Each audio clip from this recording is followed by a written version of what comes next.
Hello. Can you all hear me? Yeah? Well, hello and welcome to this lecture of the Irvington Historical Society. I'm so thrilled to see all of your faces. It's been a very long pandemic. We've just started to have more in-person events, so it's really exciting to see the appetite for them. That's wonderful news.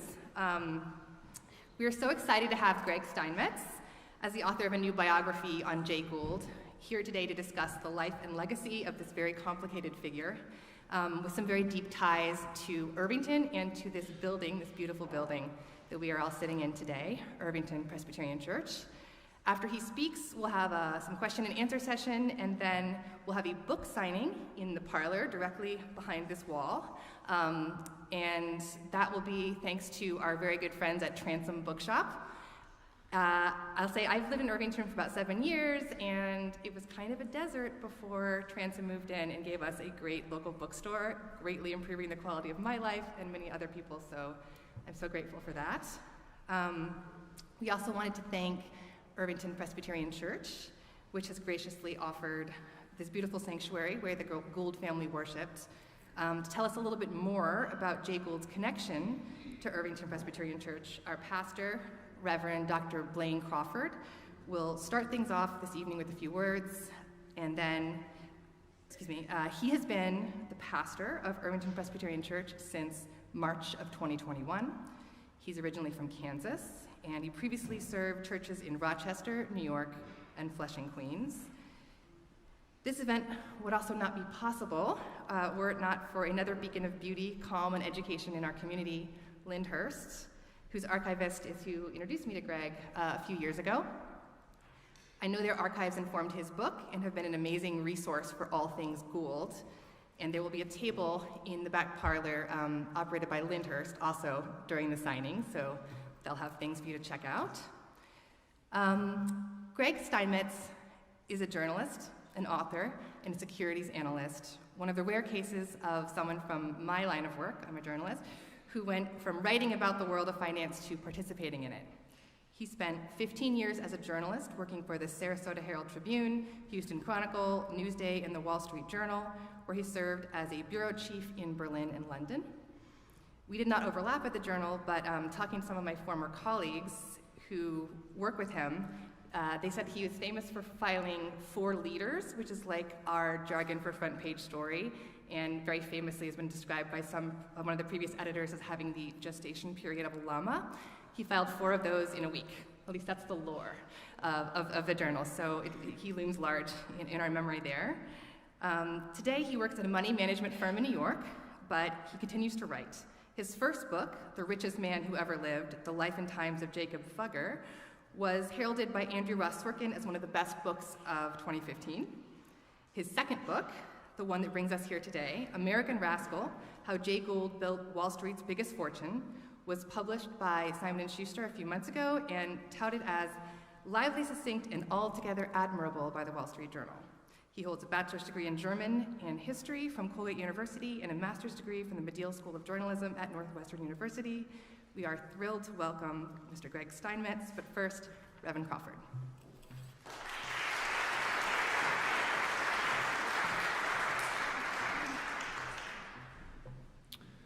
First of all, on behalf of our congregation, we warmly welcome you to this beautiful space that seemed to be a very fitting location and setting for the lecture today.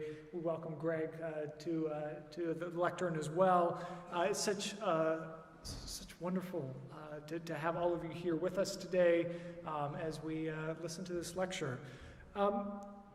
When I first arrived here in March of 2021, I received a historical sketch of the history of Irvington Presbyterian Church, and Jay Gould's name kept showing up in the document, which led me to believe that he'd had a rather large involvement with the congregation through the years. Actually digging into the historical records, though, have muddied those waters for me a little bit. Maybe they didn't want his name on some of those early documents when they were putting those together. Maybe it just grew over time about what his actual contributions to this congregation were. So I can tell you what we do know, I think definitively, is that the area of land that sits just to my right, kind of the parking lot, and you'll see a big house that kind of sits at the back. That's the manse, where my wife and my family live. That piece of land, Jay Gould once bought and then donated to the church for a very, very, very small amount of money, $1, maybe something like that. We do know Jay Gould did that for this congregation. And it kind of creates this beautiful space that helped this congregation reimagine how we might use our grounds here. We do know that Gould's family was involved in many of the plantings, original plantings around that time, 1900, that are on our grounds here. As far as everything else, I'll leave that up to Greg to kind of discern whether or not how much of that we should take with a grain of salt, how much of that is folklore, and how much of that is actually based in fact. So Irvington Presbyterian, again, welcomes you warmly here. We're so glad to have you in the sanctuary and online. And now I'll turn it over to Greg.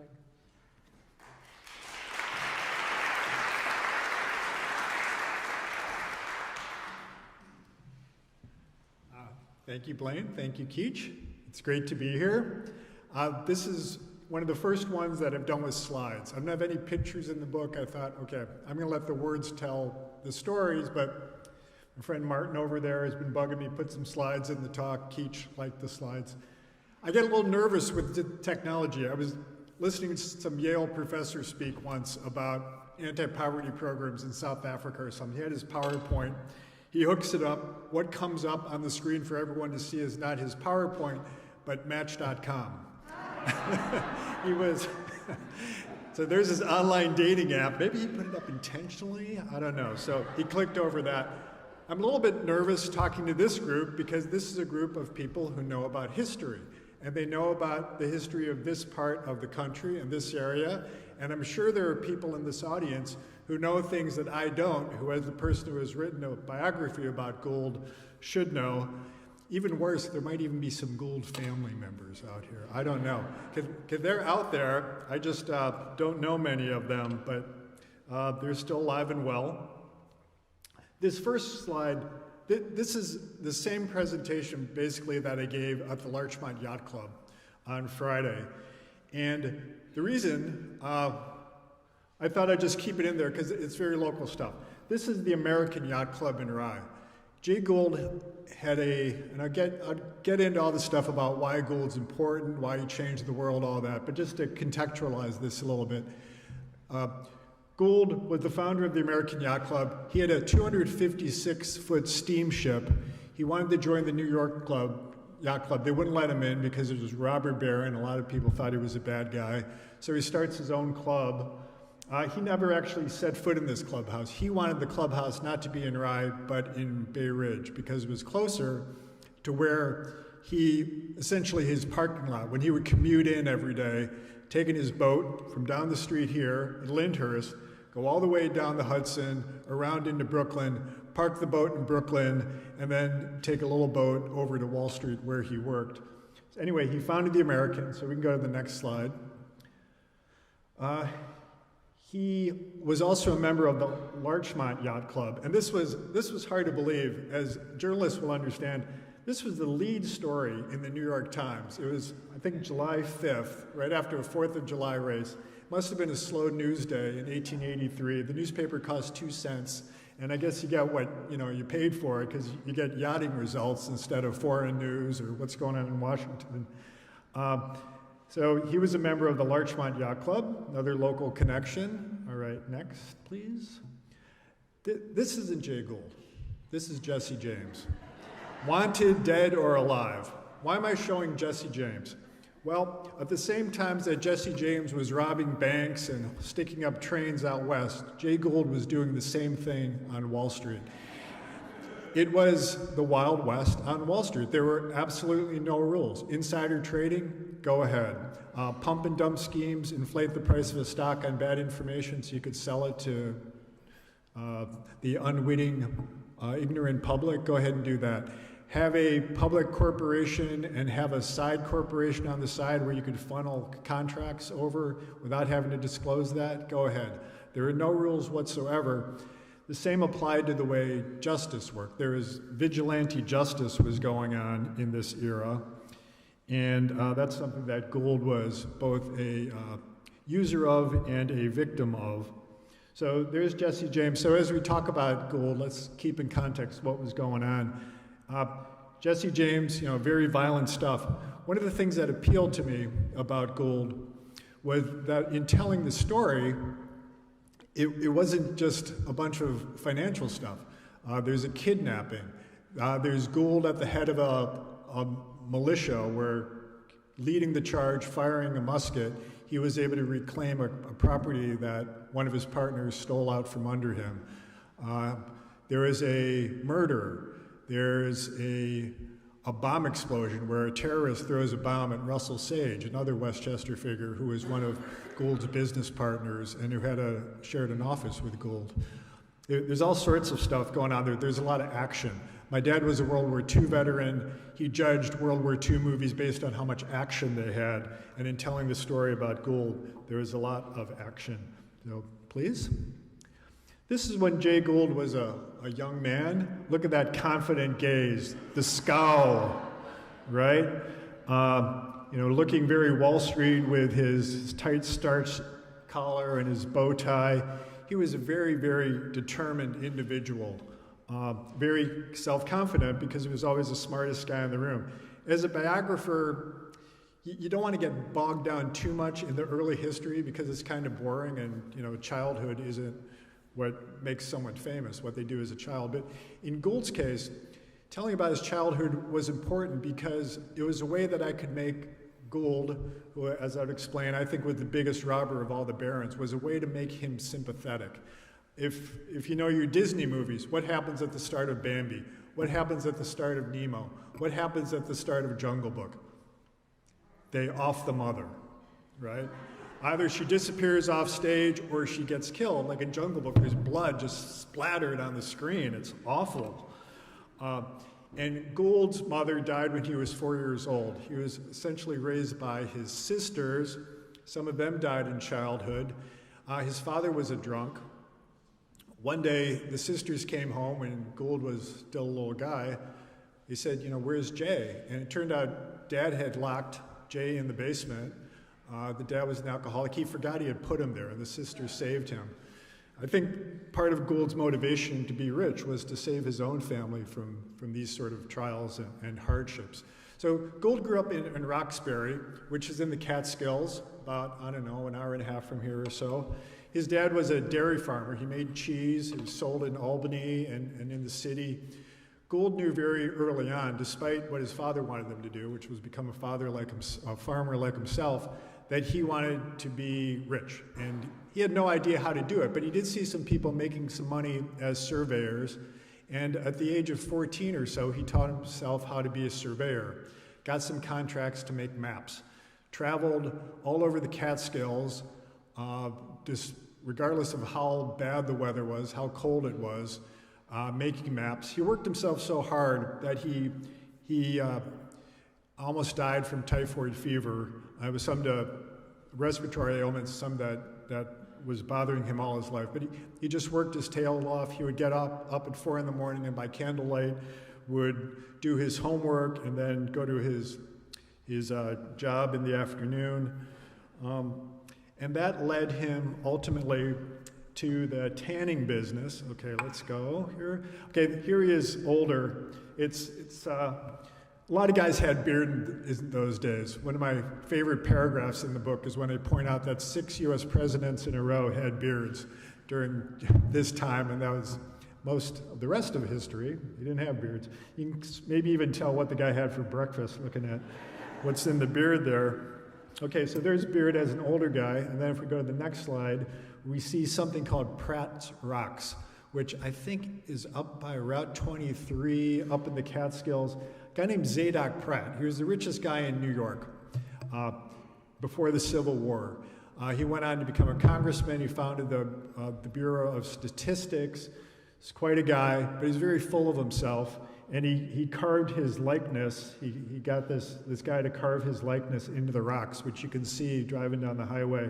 It's called New York's Mount Rushmore. Gould, Pratt made his money as a tanner. He would take cow hides and using hemlock trees, which had this thing called tannic acid in them, he would boil the acid, throw in the hides, and make stuff for leather for shoes and other things. The trick to being a success in that building is you needed a big hemlock grove. There used to be one in Prattsville, where Zadok was, until he cut them all down. Gould found him another one in the Poconos. He and Gould went there to make sure it was real. Zadok said, yeah, okay, let's do it. And Gould then created what was the biggest tanning plant in the country. But he and Mr. Pratt had a falling out about how to produce this stuff, and Gould had his own ideas. He thought he was smarter than this guy. They had a falling out. Pratt's interests passed to some people in the city, and that's when we had the gunfight of what was called Gouldsboro, where Gould, at the head of this little army, had to seize back his property. The significance of his tanning exploits for this story is it introduced him to Wall Street. Tans would trade in a place in New York City where is now Wall Street. So when Gould was going down to trade hides in this area called the Swamp, he would see what was going on at Wall Street, and he said, I don't know how any of this Wall Street stuff works, but I see a lot of rich people, and I want to be like them. And he gets out of the tanning business, just goes down to Wall Street with what little capital he had, and just started trading, made a lot of mistakes, but he learned a lot. He worked harder than all the other traders. He was more scientific about how he did his research and how he thought about things. And he ends up buying some railroad bonds for 10 cents of the dollar. Everyone else thought they were almost worthless. And he personally takes control of that railroad, nurses it back to health, and not only gets paid 100 cents on the dollar on the bonds, but was able to sell the equity, and that was the basis of a fortune, which he then used to, which he then used to buy the Erie Railroad. The Erie Railroad was one of two railroads that crossed New York. You know, we had the Erie Canal, which would take grain that came down the Great Lakes, would dock in Buffalo, load it onto barges. As soon as the railroads, we all know this, as soon as the railroads came along, it just destroyed the Erie Canal as something worthwhile as a commercial route of transportation. So we had two in New York. We had Vanderbilt's New York Central, which went over to Albany and then came south, and then the Erie Railroad. The Erie was in control of a guy named Daniel Drew, who's a guy from Patterson near Carmel up here, who was a very shifty businessman. Vanderbilt wanted the Erie in order to have a monopoly in New York. Gould inserted himself in the middle of it by buying enough votes that enabled him to put himself on the board of directors along with this gentleman who is named Jim Fisk. Gould was very private. He didn't like his name mentioned in the paper. He didn't want people to know what he was doing. Fisk was just the opposite, and they complemented one another. Fisk was the muscle, and Gould was the brains. Here Fisk is in a military uniform. He funded a militia just so he could march at the head of its parades. Together, they engineered the takeover of the Erie Railroad, and at one point, Gould was, this is weird. At the time, if you went to New Jersey, you could have an arrest warrant for you in New York State, New York City, but if you went to New Jersey, they couldn't touch you. So after Vanderbilt got a contempt order against Gould for some of the things that Gould was doing to try to seize the Erie, Gould and Fisk decamped to Jersey City, and when some Vanderbilt thugs tried to kidnap Gould, drag him back to New York, Fisk was anticipating this. He had guns put on the roof of a hotel. He had a little army out there, he had the New Jersey police there to protect Gould. So Fisk would do that kind of stuff for Gould. And in Jersey City, you could come back under New York law, you could come back on Sundays, even if their arrest warrant for you was out for you. So Gould and Fisk came and confronted Vanderbilt one morning.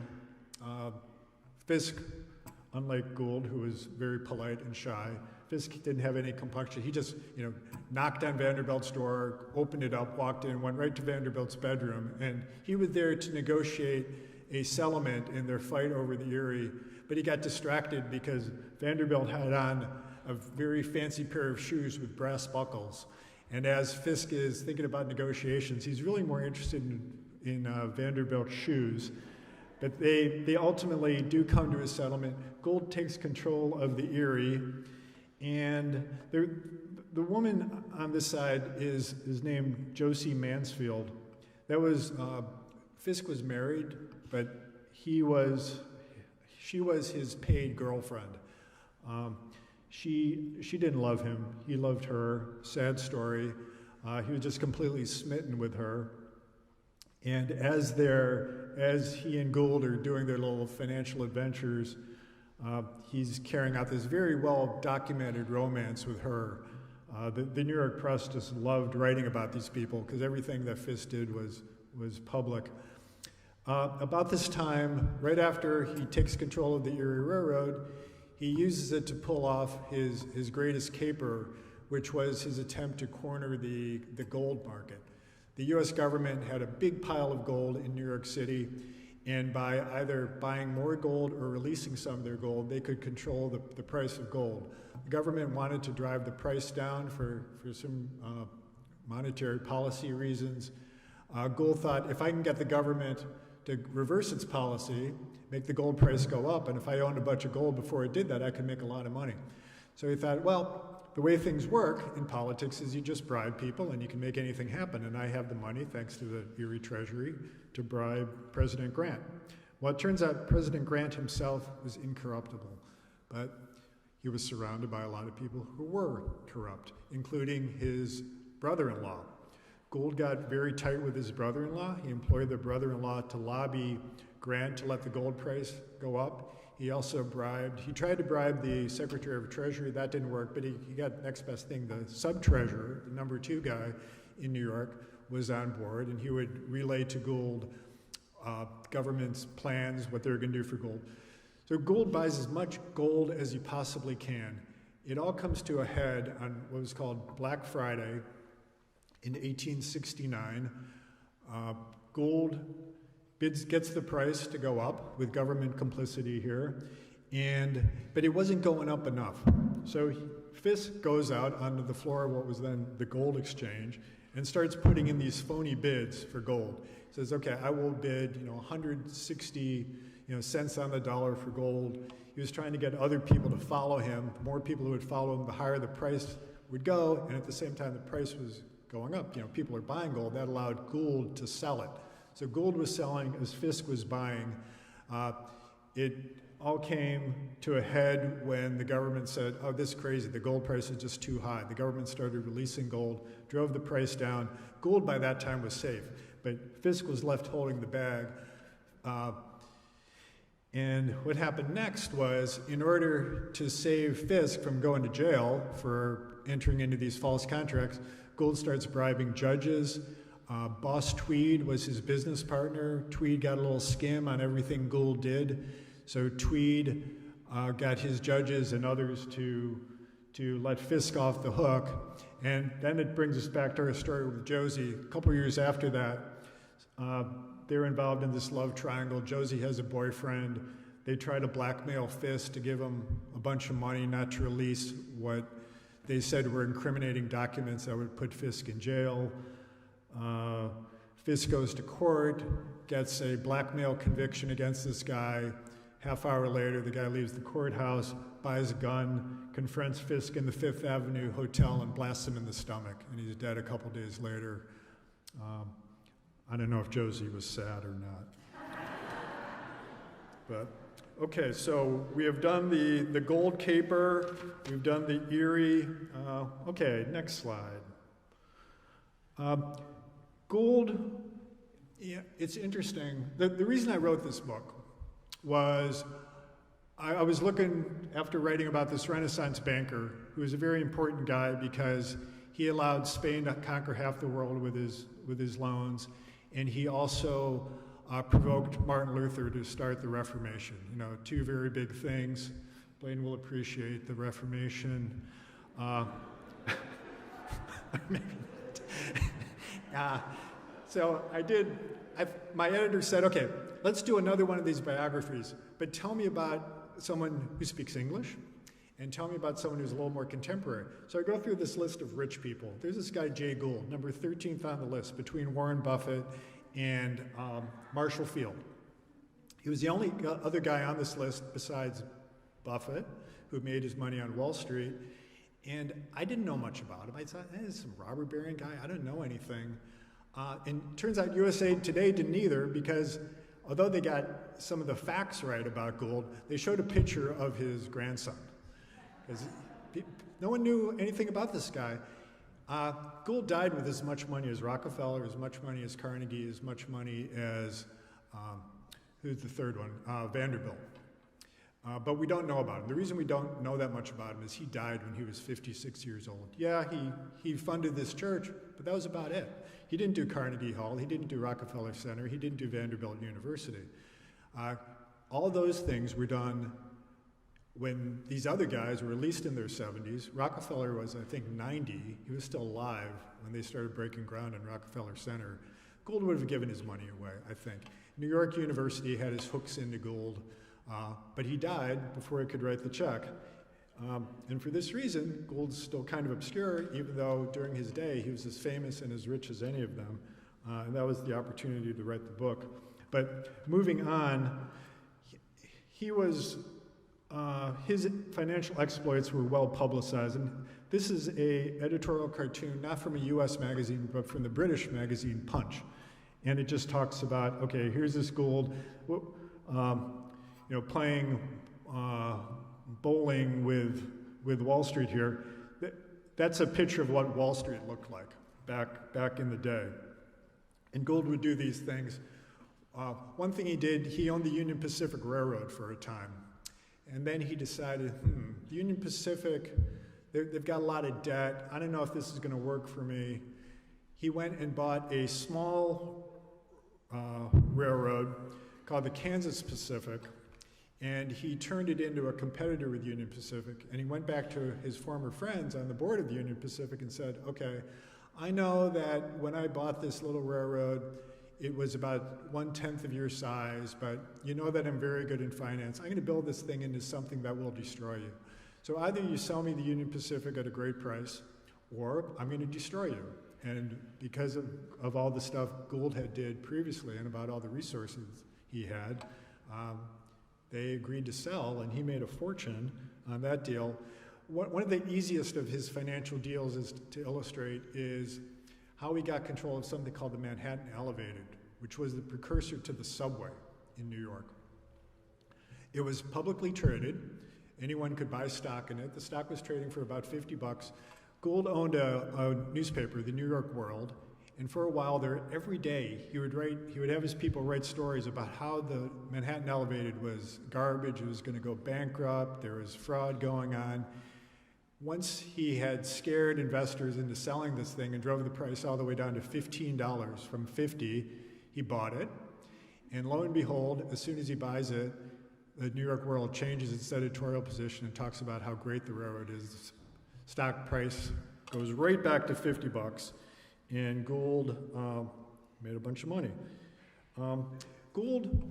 Mark Twain called Gould the mightiest disaster to ever befall this country. Mark Twain. Now, why would he say such a thing?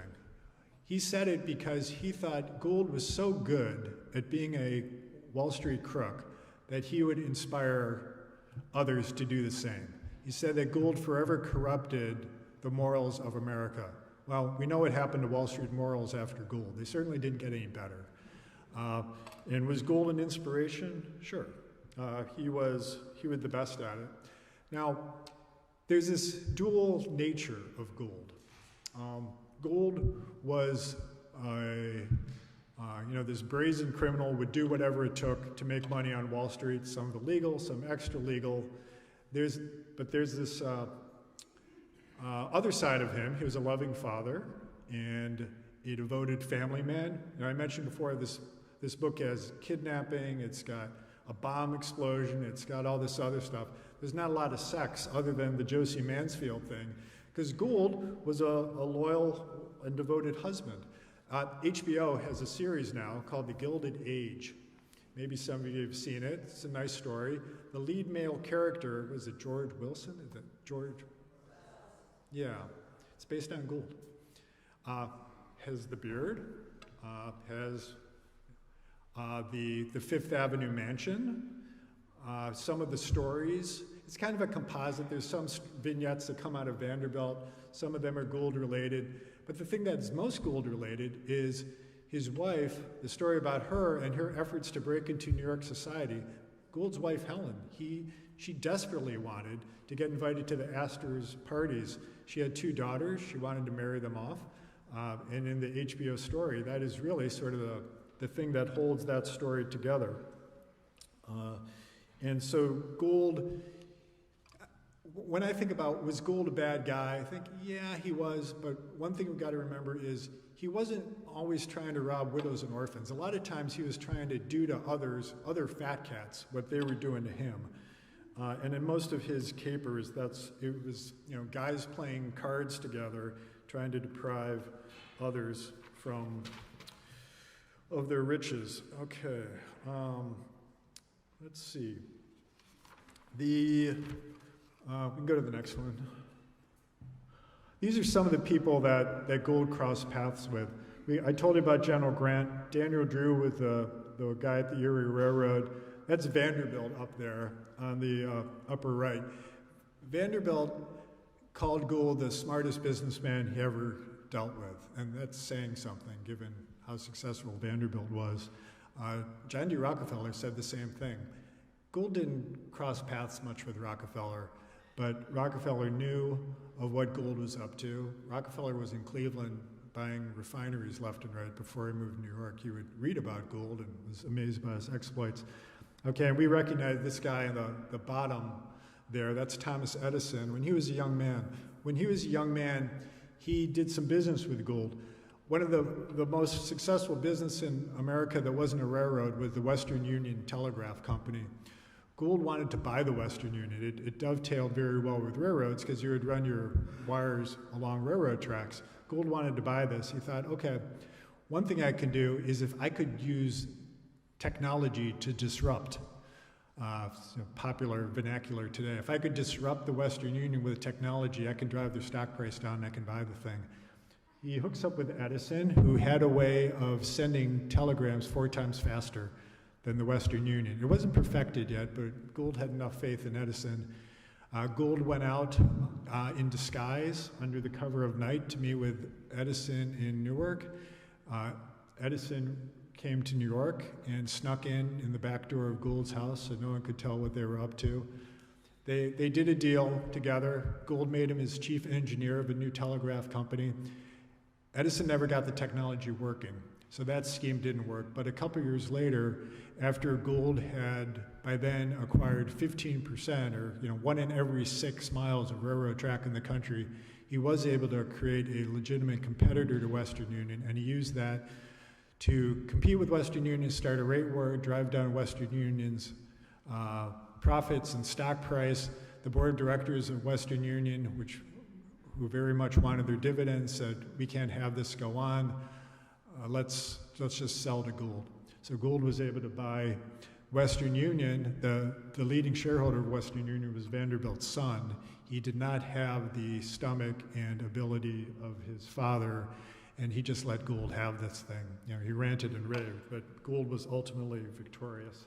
So those are some of those he crossed paths with. Next. Okay, here's another boat. This is Gould's boat. This is called the Atalanta. It started at 240 feet. When Gould saw it, it wasn't big enough. He added another 11 feet.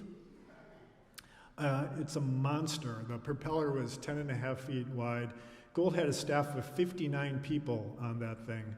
He bought it in 1882, I think just to show how rich he was, at a time when he was kind of in a precarious financial situation where he got in over his head on some investments, had a lot of debt, was looking ruin in the eye, and maybe as a show of strength, he went out and got this thing so that people would think he still had it all together.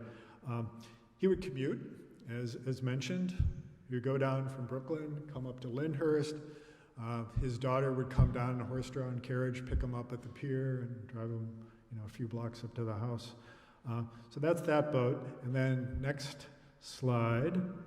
Here he is. They would do this crazy race every year from Larchmont up to New London.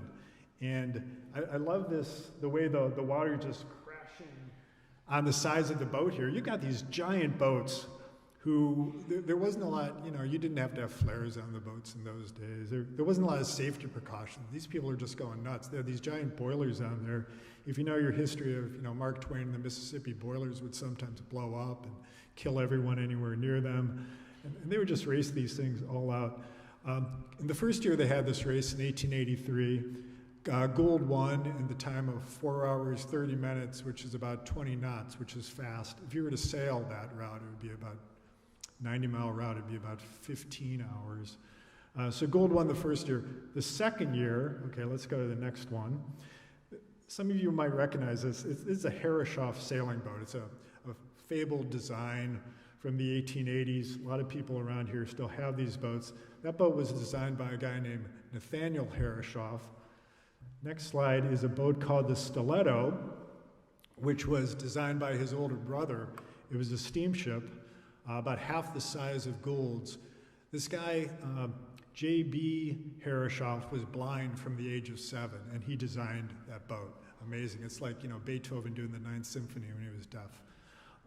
He came up with this boat, and in the second race, it wins. It beats Gould by 8 minutes.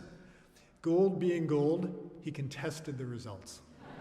And he took it to the race committee of the American Yacht Club. Gould was a member of the American Yacht Club. When the committee voted on what to do, it voted 18-3 in favor of Gould. So that was it for the Stiletto. Gould's boat, by the way, his son takes it over, and at some point he sells it to the Venezuelan Navy, and for a time Gould's boat was the one and only boat in the Venezuelan Navy. It saw some action, and it was eventually just scuttled and sunk into the ocean off Venezuela in 1940. All right, next. The private planes of the day were private trains, private rail cars. This was Gould's private rail car. Sometimes you watch a Western and there's the greedy banker sitting in his rail car when the train robbers arrive to level the playing field. And this was Gould's, pretty plush. This is where Gould lived on Fifth Avenue, 49th Street. Unfortunately, it's not there anymore. It made way for some big commercial building. You can see there's a light pole. Light poles weren't really that common. No one had them. The reason Gould had a light pole is that used to belong to a Mayor Updike, New York Mayor Updike. And one thing the city council did, they would always make sure that the mayor had a lamp in front of his building. So that was Gould's house. You can get a little sense of the architecture of that era if you walk across the street and up a few blocks to the Palace Hotel. It was built by a guy named Henry Villard, who was the founder of The Nation. He was a German who was a war correspondent for U.S. papers during the Civil War. And then because he spoke German, he was a very smart guy, he would lead German creditors in bond negotiations over railroad issues in the U.S. He got to know Gould. They did some work together. Villard went on, not only did he found The Nation, but he created the Northern Pacific Railroad, which was the first transcontinental railroad that competed against the Union Pacific. And he was also one of the founders of General Electric Company. And his house is still there, but unfortunately Gould's is not. Next. Okay, you should all know this one. How far are we from Linders? 2 blocks? So just up the road a little bit, right? Yeah. So Gould was not the first owner. He was the third owner. He didn't do a lot of changes. He gets there and there's this giant bust of George Washington in the lobby. He kept that. When I toured it, I was interested in his book collections. He had a lot of classics. Gould read a lot of books. But there was also some weird stuff which spoke to the times. There were books on phrenology, right, where you read the bumps on someone's head to figure them out. If you look closely in the bookshelves of Lyndhurst, you would see that. Gorgeous structure. But you know, Gothic, and you can imagine on a rainy day with lightning flashing above it and clouds opening up, that it could be pretty scary. They used it as the setting, as the set for the film version of the movie Dark Shadows, which is a show my mom used to watch when I was a kid. It's a soap opera with a Dracula in it. It's pretty cool. All right, wrapping it up here. What do we got next? It's Greece, right? The Parthenon. No, it's the Bronx. And that is Woodlawn Cemetery. This is the biggest mausoleum in Woodlawn Cemetery. It's the only one that is completely detached from every other gravestone or mausoleum or whatever. There's a little road that encircles a pretty wide lawn there. That's a gorgeous European weeping beech tree behind it. Gould is buried in there along with 18 relatives. What's weird is, you know, you walk around Woodlawn, just magnificent, magnificent cemetery. You see, you know, Miles Davis's gravestone, Duke Ellington, a bunch of Vanderbilts, both J.C. Penney and Mr. Woolworth are buried there. All these famous people, one after another. Their names are all there. The Gould name appears nowhere on there. Like in life, Gould wanted to keep things as secret as possible. In death, he was also thinking about what happened to his friend, department store magnate A.T. Stewart. He was buried in Woodlawn. Some grave robbers came, dug up the coffin, and ransomed the bones back to the family. Gould didn't want that to happen to him, so he had his coffin sealed with molten lead, and then throw him in this unmarked thing. But you know, you can probably kind of figure out there's someone important buried in there, right? Just by looking at it. And it's I love this cemetery, and I think it's one of the greatest cemeteries in the country. Another one I think of is St. Bonaventure in Savannah. Incredible place with the trees and the hanging vines and everything. And then you think of Arlington. What's Arlington Cemetery about? Every headstone, by regulation, is only a certain height. Everyone looks the same. Arlington is a testament to combined achievement, right? What teamwork can accomplish. You can beat the Germans, right? Woodlawn, it's a testament to individual achievement. And there we see Gould's monument to himself. Okay, next. Questions comes up when I do these sort of things about where are the Goulds today? Well, once a year they're here. This is a lodge that Gould's son George built in Arkville, New York, up in the Catskills somewhere. And I don't know how, but somehow someone was able to put together a little web page about this place with a lot of nice pictures. And it's private, right? People, we can't go there and look at it, but I thought that was pretty cool. And then I think the last slide is, oh, there's the book. Okay, so questions?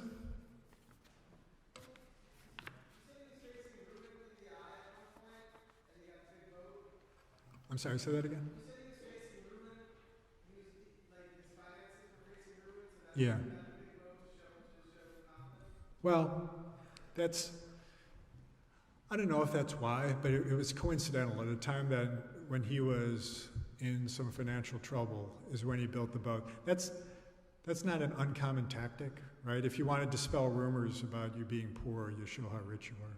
Could you describe it with financial trouble? Well, he had borrowed money to buy stock, I think it was in one of the railroads, I think the Northern Pacific, something like that. And there were short sellers on the other side pounding the stock.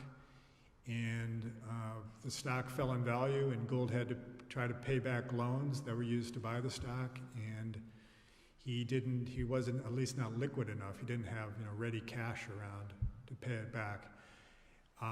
The way he saved himself was he confronted the people to whom he owed money And he drew up a bankruptcy petition for himself, and he showed it to them.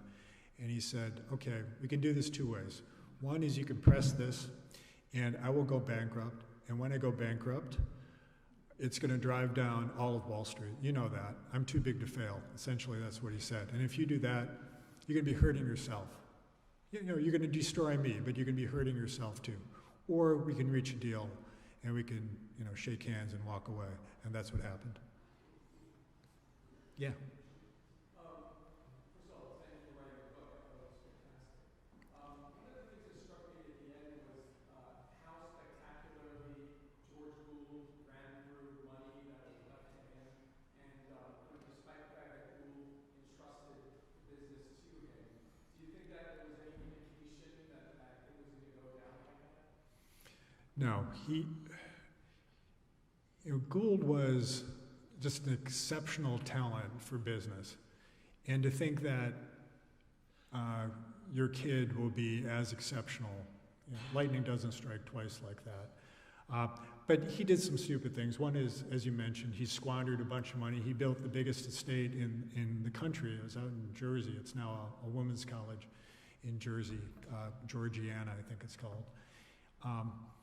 But he also made a lot of stupid business decisions, and he thought that he was as talented as his dad, but he faced up against some people who really were good, like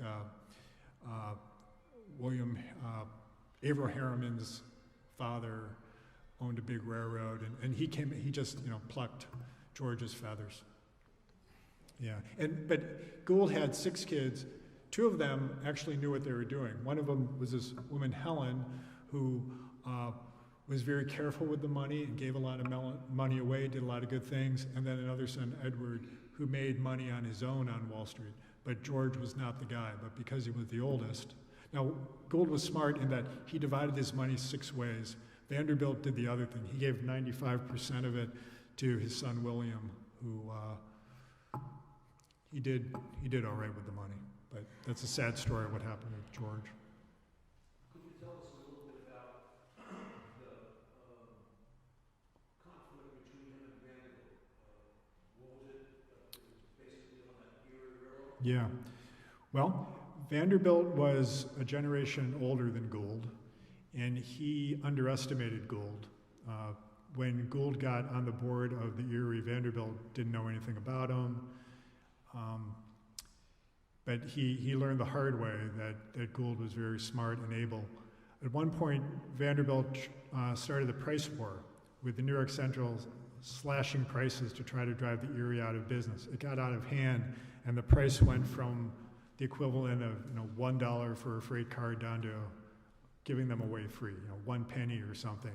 Gould thought, boy, if I slash rates for the Erie's not going to be around that long, so what can I do? Well, he did slash rates, but he took advantage of those low freight rates to just load up Vanderbilt's boxcars with very cheap freight. And he would ship cattle that came in over the Great Lakes, would load it up onto Vanderbilt's cars in Buffalo and ship them to New York and make a ton of money because he wasn't paying any transportation costs. And when Vanderbilt found out about this, he was very, very angry. Yeah. He died such a young man. What did he die of? Tuberculosis. Yeah. And he, it was a different age, right? And he died around the same time that this guy Koch in Germany discovered that tuberculosis was bacterial, but they didn't know what to do about it. Yeah.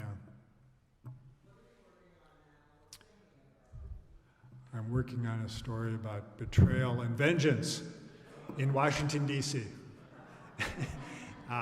It has something to do with FDR and some of the characters around him. Yeah. Did Gould have any political aspirations? Because I know Fisk did. Yeah. Not for himself, but what we think, I was talking to Keach about this, what we think he might have done, he was accused of trying to manipulate the 1886 presidential election by using the Western Union which controlled the timing of news stories delivered by the Associated Press, would withhold results from Indiana to give the Republicans more time to stuff the ballot box in Indiana in order to sway the election for this guy, James Blaine, who we've never heard of, so that he could beat Grover Cleveland. And the election really didn't end until not Blaine, but Gould called Cleveland and congratulated him. They just couldn't manufacture enough votes to make it happen. So he said that in a Republican district, he would bribe the Republicans. In a Democratic place, he would bribe the Democrats. He was very open about this. Can you tell us a little of the story of Piermont, why it came into existence? I don't know that one. Do you, Keach? Piermont? The town? There's...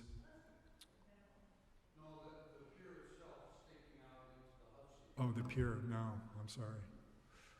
I'll way in the back.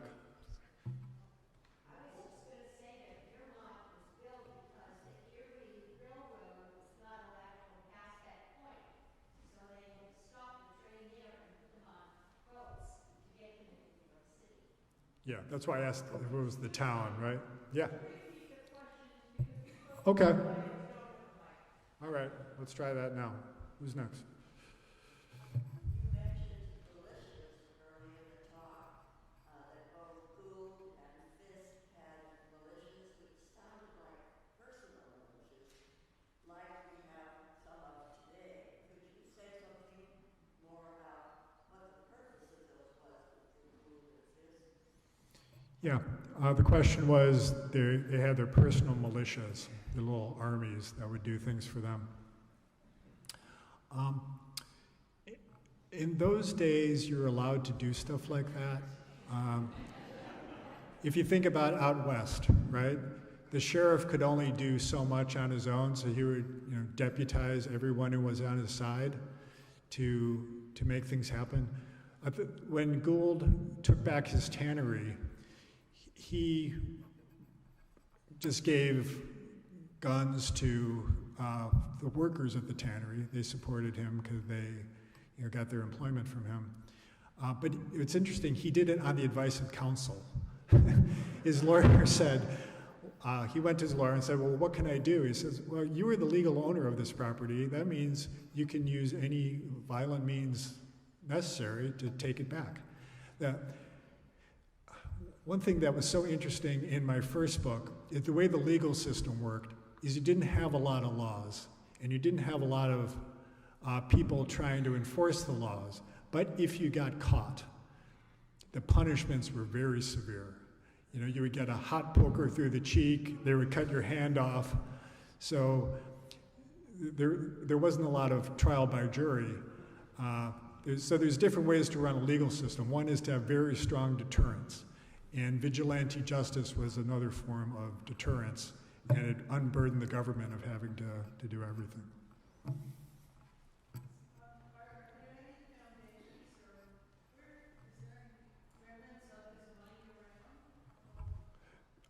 No foundations, as far as I know. Carnegie Hall is on, what street is it, 56, 7th? There's something called Florence Gould Hall on 60th between 5th and Madison. It's in the basement of some high-rise. That's it. And that was not even Gould's kid, it was a daughter-in-law. He contributed to that in the Bronx. Yeah, no, he did some things. He gave some money to Mount Vernon, Washington's birthplace, or not birthplace, where he lived down there, because, I'm sorry, the question was,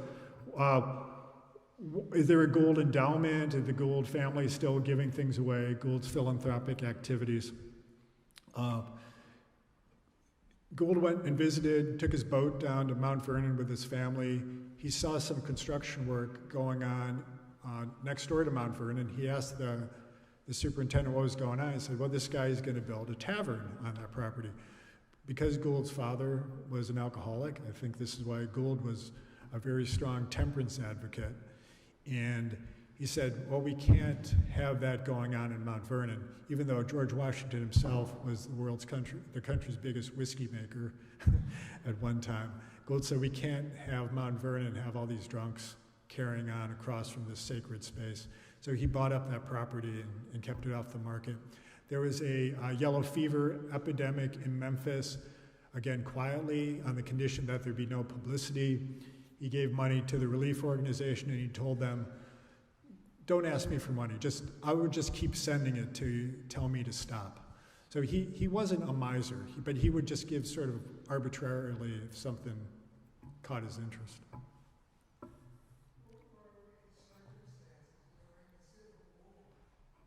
During the Civil War, what were his circumstances? You could buy your way out of service if you paid $300. A lot of people did that. Gould didn't have to do that because you had to be 5'3", and Gould was 5'2", or maybe even shorter.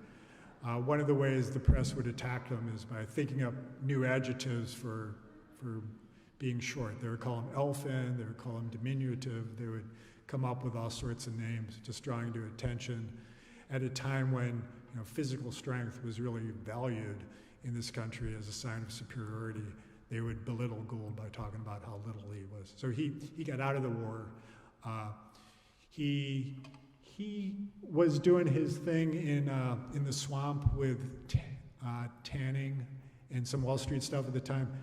This guy Fisk, the one who was murdered, he was a war profiteer. So he was taking linens, he was getting cotton from the South, running it across enemy lines and smuggling it back to Boston to make uniforms for Union soldiers. But he shouldn't have been doing that.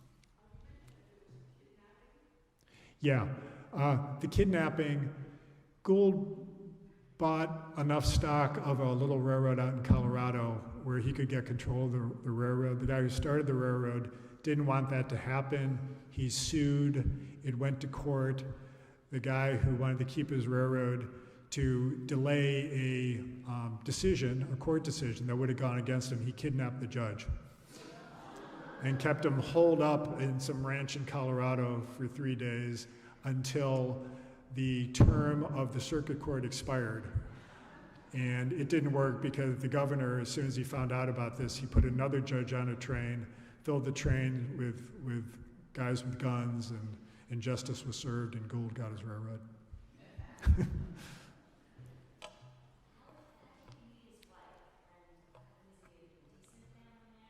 Yeah. How did Gould meet his wife?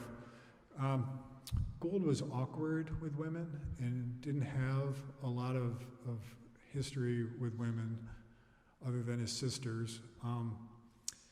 But he was a social climber, and there's a guy named Miller who is the king of the grocery wholesale business in New York. And they lived in the neighborhood where Gould was living in what's now Murray Hill. And the legend is that Gould would see her walking down the sidewalk and just chatted her up. But I think more likely is that through this guy Miller, who was probably an investor with Gould, he got to know her that way.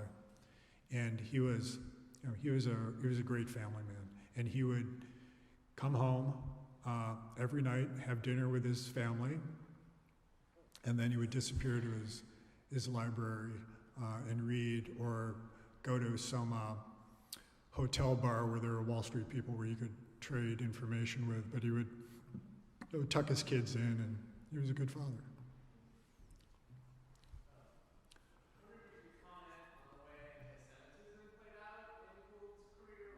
Yeah. Well, how did anti-Semitism play out in Gould's career? The Gould who came to this country first, which was about before the Revolutionary War, wasn't named Gould, it was named Gould. His name was Gould. The rumor was when people wanted to smear Gould during a time of very bad anti-Semitism back then, they would say he was Jewish. Henry Adams, who wrote a classic of American literature, the biography of Henry Adams, the great-grandson of the presidents, talked about Gould's Hebraic features. They talked about his nose. They talked about his forehead being high. They talked about his dark skin. They would talk about him as Shylock, blah, blah, blah. There's no evidence, maybe in the distant past, but the records seem pretty clear, according to the academic historians who have really dug into this, that Gould was not Jewish. Gould himself was not anti-Semitic, and he wrote an editorial in favor of one of his bankers, this guy, J.W. Seligman, in defense of Jewish people. So, I'm sorry, there are some questions over here. Yeah. That was part of my question to you, because we get a lot of visitors still today at Lyndhurst that come there that are Orthodox Jews, and they will believe that he was Jewish. Yeah. Yeah. He gave money to this church. So, I don't know. How much time do we got, Keach? Yeah.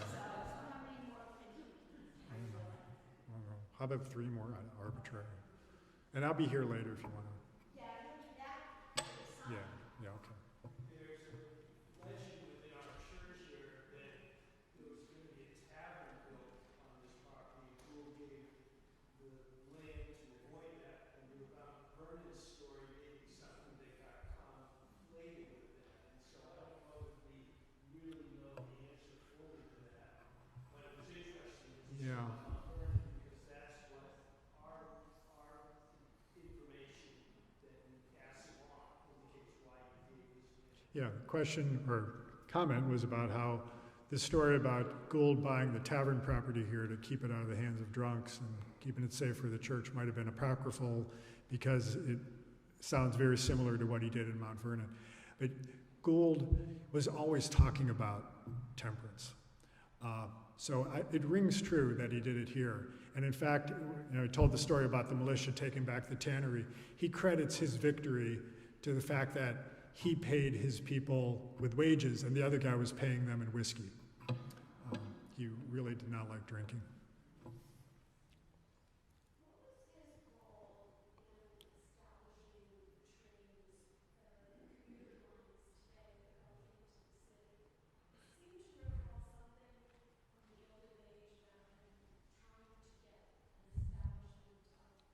Yeah, that's a Vanderbilt story.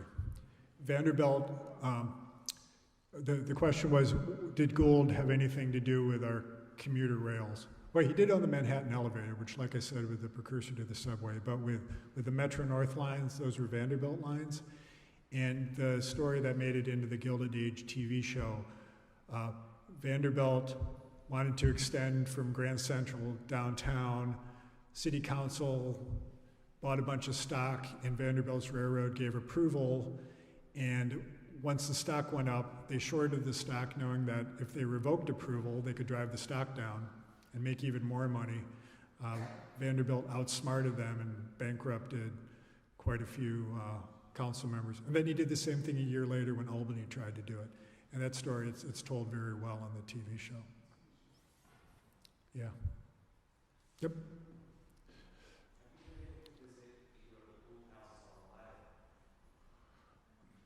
The question was, do I know anything about Gould houses on Long Island? I don't.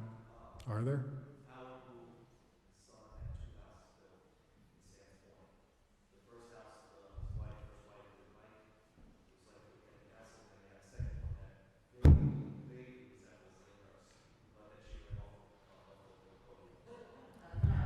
Wow.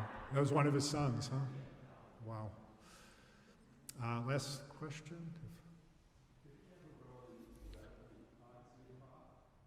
Did he have a what? Did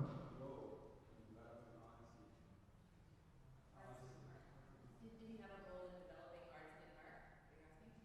Oh. So I think maybe a Cyrus Field, although over in Dobbs Ferry there is Gould Park, which was donated to Dobbs Ferry by his son Edwin Gould, I believe. Yep. That's not quite the same thing as arts in park, so I think that was more Yeah. Cyrus Field, who was a business associate and friend of Gould's. Yep. All right. Well, thank you.